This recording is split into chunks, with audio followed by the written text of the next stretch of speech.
families. Think of where we started when the Republicans took over the majority 2 years ago. We had a fiscal mess in Wisconsin. We turned it around and erased a $3.6 billion deficit and turned it into a surplus. We implemented important reforms like Act 10 that continue to save school districts and local governments millions of dollars month after month.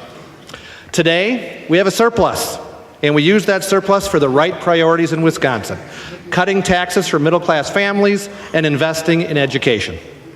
Ask anyone at a local fish fry, or better yet, sit at the kitchen table with your neighbor, and they'll tell you that they're worried about the economy and that they're worried about jobs.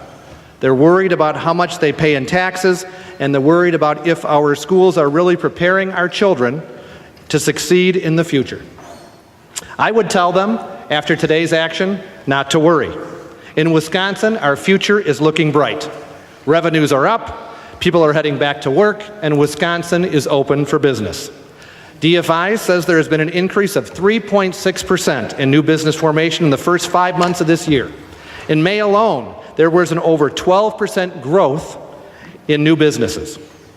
Wisconsin has added 62,000 jobs in 2011 and 2012. That's after a loss of 134,000 jobs in the 4 years prior to 2011.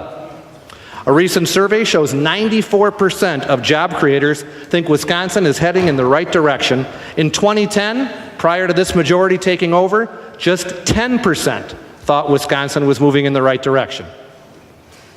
Things are going so well, even the UW system is sitting on a $1 billion surplus itself. A recent Manpower survey predicts vigorous hiring in the Milwaukee metro area and sees solid future hiring prospects for the state. Better prospects than Minnesota, Ohio, or Illinois. Our top priority this session, and it has been and will continue to be, making the very best environment for the private sector to create jobs. This budget does just that. It makes one of the largest tax cuts in the history of Wisconsin. It decreases taxes by nearly $1 billion over the course of the next biennium. It simplifies the income tax code, gets rid of unnecessary special interest giveaways, and finally, Wisconsin, hopefully, will no longer be in the 10 worst states in terms of our ranking for income taxes. This budget holds the line on property taxes. The median value home would see less than a 1% increase in their property taxes, effectively a freeze. This increases funding for public schools by nearly $300 million, including funding for new statewide tests for students, an educator effectiveness system, and a digital learning portal. We implement education reforms to better prepare our students for the future. We expand school choice statewide, all at the same time that we freeze tuition and fees. We invest in tourism to promote economic growth all across the state. We fund road projects that are critical to infrastructure all around Wisconsin without a gas tax or a fee increase. Our budget reduces the size of government and goes so far as to have less employees at the end of the biennium than where we begin.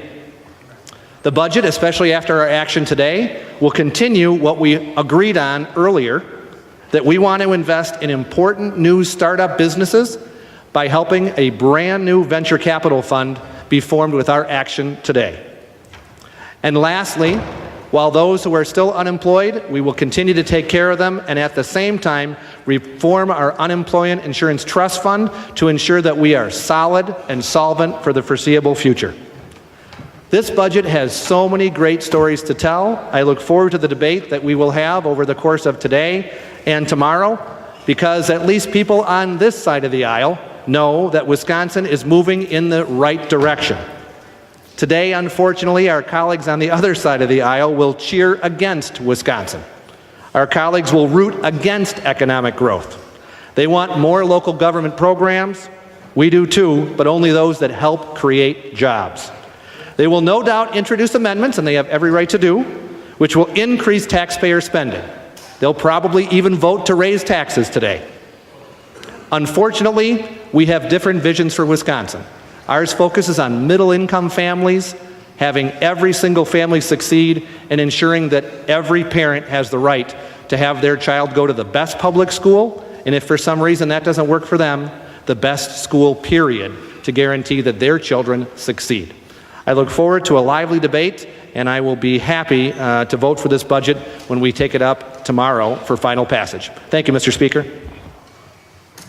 Question before the body is adoption of Assembly Amendment 1 to Assembly